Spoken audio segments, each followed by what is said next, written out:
साल 2008 में अमेरिका की जेसिका कॉक्स को जब पायलट लाइसेंस मिला तो वो दुनिया की पहली आर्मलेस महिला पायलट थी। जेसिका के जन्म से ही दोनों हाथ नहीं थे, बावजूद इसके न सिर्फ वो पायलट बनी बल्कि ताइक्वांडो में पहली आर्मलेस ब्लैक बेल्ट भी। जेसिका की अप्रतिम सफलता दुनिया भर में लोगों के लिए एक मिसाल बनी और लाखों लोगों को इससे प्रेरणा मिली। हमारी आज की कहानी के हीरो की भी प्रेरणा जेसिका ही है और उनकी भी कहानी कुछ ऐसी ही है। स्वागत है आपका इंडियन मास्टरमाइंड्स में। मैं हूं अयोध्या।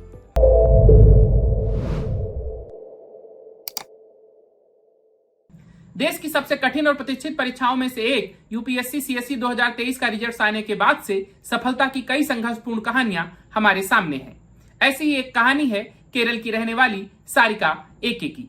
सारिका सेरेब्रल पाल्सी नाम की बीमारी से ग्रस्त हैं और यूपीएससी के इतिहास में इस बीमारी के बावजूद परीक्षा पास करने वाली केरल की पहली सफल उम्मीदवार हैं। सेरेब्रल पाल्सी इंसान की मानसिक क्षमता को प्रभावित करती है। इस बीमारी के कारण उसे मूवमेंट करने में बहुत दिक्कत होती है और बॉडी का पोस्चर ठीक नहीं रहता। सारिका जन्म से ही इस बीमारी से जूझ रही हैं, बावजूद इसके उन्होंने कभी भी इसे अपनी कमजोरी नहीं बनने दिया। केरल के कोझिकोड जिले की रहने वाली 23 साल की सारिका ने यूपीएससी सीएसई 2023 में 922वीं रैंक हासिल की है।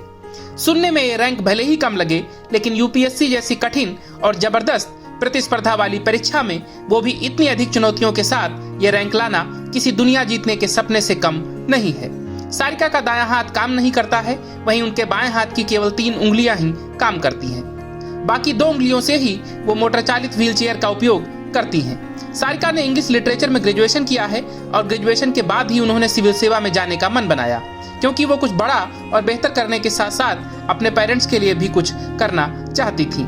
सारिका की इस संघर्ष भरी जिंदगी में उनके माता पिता का बहुत बड़ा योगदान है। साल 2022 में सारिका ने प्रोजेक्ट चित्रशालाभम ज्वाइन किया था। एब्सोल्यूट आईएएस अकादमी द्वारा दिव्यांग छात्रों को मुफ्त सिविल सेवा कोचिंग प्रदान करने के लिए इस प्रोजेक्ट को डॉक्टर जोबिन एस कोट्टाराम द्वारा शुरू किया गया था। चूंकि सारिका अकेडमी नहीं जा सकती थी, इसलिए उन्होंने यहाँ एनरोल होने के बाद ऑनलाइन ही पढ़ाई की। वो यूपीएससी के अपने पहले प्रयास में असफल रही, पर दूसरे प्रयास में उन्होंने वो हासिल किया जो हर एक यूपीएससी एस्पिरेंट का सपना होता है। लेकिन सारिका की यूपीएससी यात्रा भी बेहद कठिनाइयों से भरी हुई थी। व्हीलचेयर के सहारे परीक्षा केंद्रों पर जाना और लगभग 1 सप्ताह तक चलने वाली मुख्य परीक्षा की चुनौतियों का सामना करना, यह सब कुछ उनके लिए बेहद मुश्किल था। लेकिन उनके पेरेंट्स हमेशा इस यात्रा में उनके साथ खड़े रहे। सारिका के पिता कतर में काम करते हैं, लेकिन बेटी की परीक्षा के दिनों में केरल से लेकर दिल्ली तक वो हमेशा साथ रहे। शायद इसीलिए सारिका ने हर एक बाधा को हिम्मत के साथ पार किया। सारिका कहती हैं कि मुझे उम्मीद थी कि मैं इस परीक्षा को पास कर लूंगी, अब मेरे पास अपनी खुशी व्यक्त करने के लिए शब्द नहीं है। सारिका की यह उपलब्धि न केवल व्यक्तिगत स्तर पर बहुत बड़ी है, बल्कि हम सभी के लिए प्रेरणादायक भी है, जो शारीरिक सीमाओं पर मानवीय भावना की विजय को दर्शाती है। यह दर्शाती है कि दृढ़ संकल्प और समर्थन के साथ कोई भी लक्ष्य प्राप्त किया जा सकता है।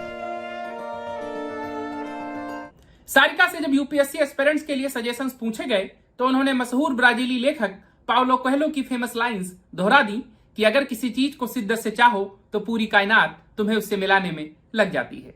शायद सारिका ने भी इतनी मुश्किलों के बावजूद बहुत ही शिद्दत से यूपीएससी को चाहा था।